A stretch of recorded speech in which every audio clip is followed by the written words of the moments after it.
का हो मन रखनी भौजी, का हाल चल रहा है जाड़ा में? अरे का कहिए देवर जी, गर्मी में तो ठीक ना रहे, लेकिन ठंडी में तो जानते बनी रहुआ। हाँ तो खूब घी पिया तारू ना भैया के कोरा में कम्बल ओढ़ के। अरे तो का करी, जाड़ा के दिन बा। हाँ तो चापल रह धर के तोहरे मुराद बा।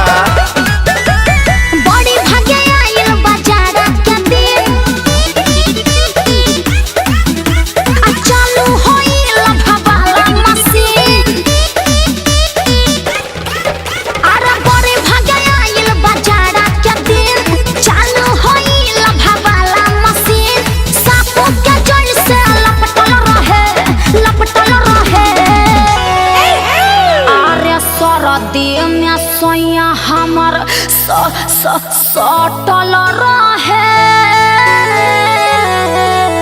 सरदी में सोया सटल रहे, आ गर्मी में भर दिन हटल रहे।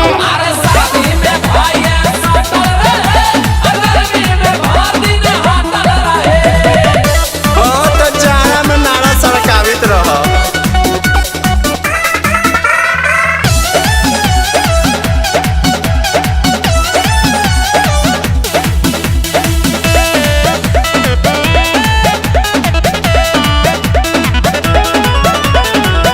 अब ते ही ठंडा घर में फुआरा बिछावेला।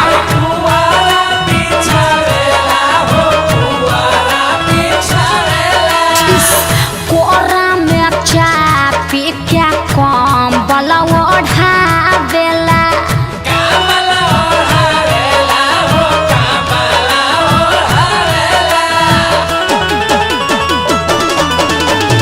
अब ते ही ठंडा घर में पुआरा बिछावेला, कोरा में चापी ऊपर कंबल ओढ़ावेला। ए नरजी नवा करा हटल रहे। अरे सरदी में सोया, अरे सटल रहे। सरदी में सोया सटल रहे, आ गर्मी में भर दिन हटल रहे।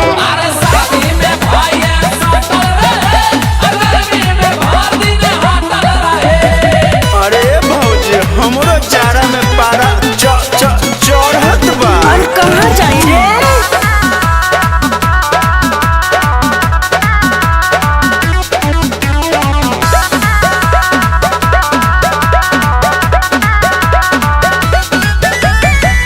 छने छने लागे हमरा देहिया में पाला हो।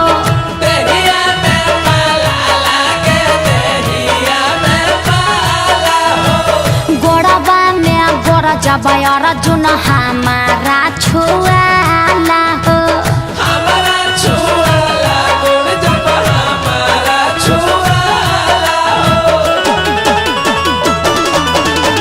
छने छने लागे हमरा देहिया में पाला, गोड़वा में गोड़ जब हमारा छुआला।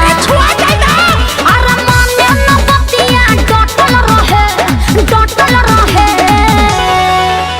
अरे सरदी में सैया सटल रहे। का कही, सरदी में सैया सटल रहे, आ गर्मी में भर दिन हटल रहे।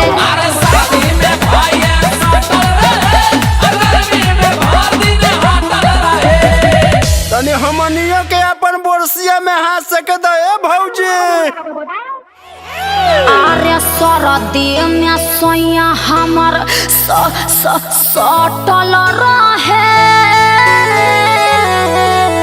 सरदी में सोया सटल रहे, आ गर्मी में भर